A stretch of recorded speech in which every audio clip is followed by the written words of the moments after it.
Good morning and welcome to another episode of the Soda Stream News. I'm your host, Sierra Stevens.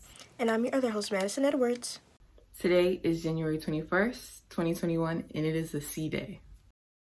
Sophomore creative writing major Alani Spencer reads from Candace Sumner's TEDx Beacon Street talk, How America's Public Schools Keep Kids in Poverty.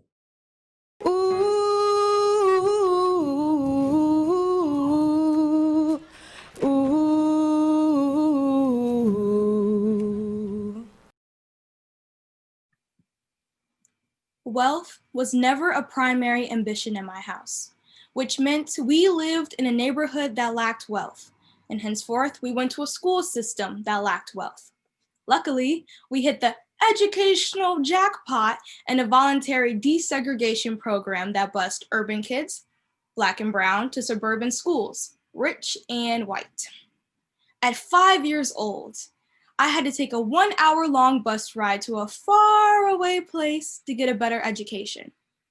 At 5 years old, I thought everyone had a life just like mine. I thought everyone went to school and were the only ones using the brown colored crayons to color in their family portraits, while everyone else was using the peach colored ones. At 5 years old, I thought everyone was just like me.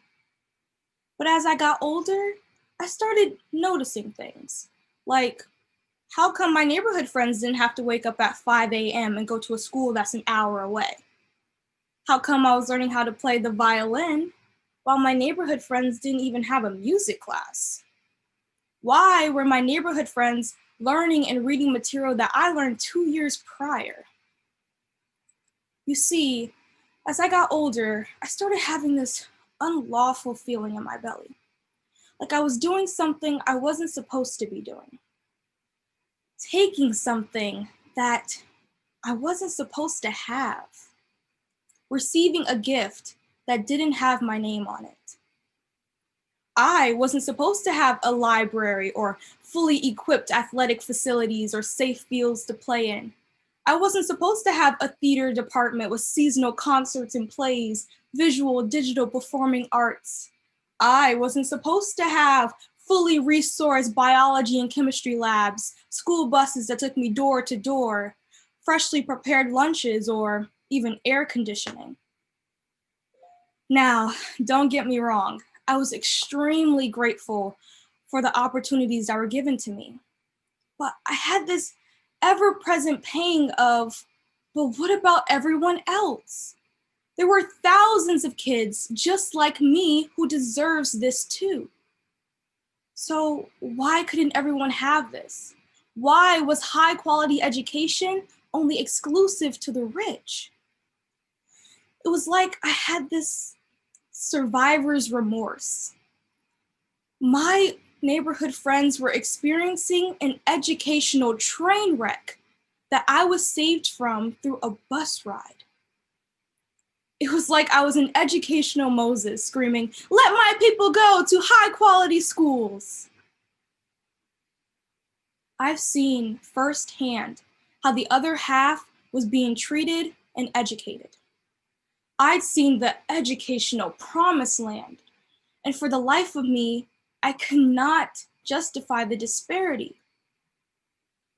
Stop being confused or perplexed or befuddled by the achievement gap, by the income gap, by the incarceration rates, or whatever socioeconomic disparity is the new it term for the moment. The quality of your education is directly proportionate to your access to college, your access to jobs, your access to the future.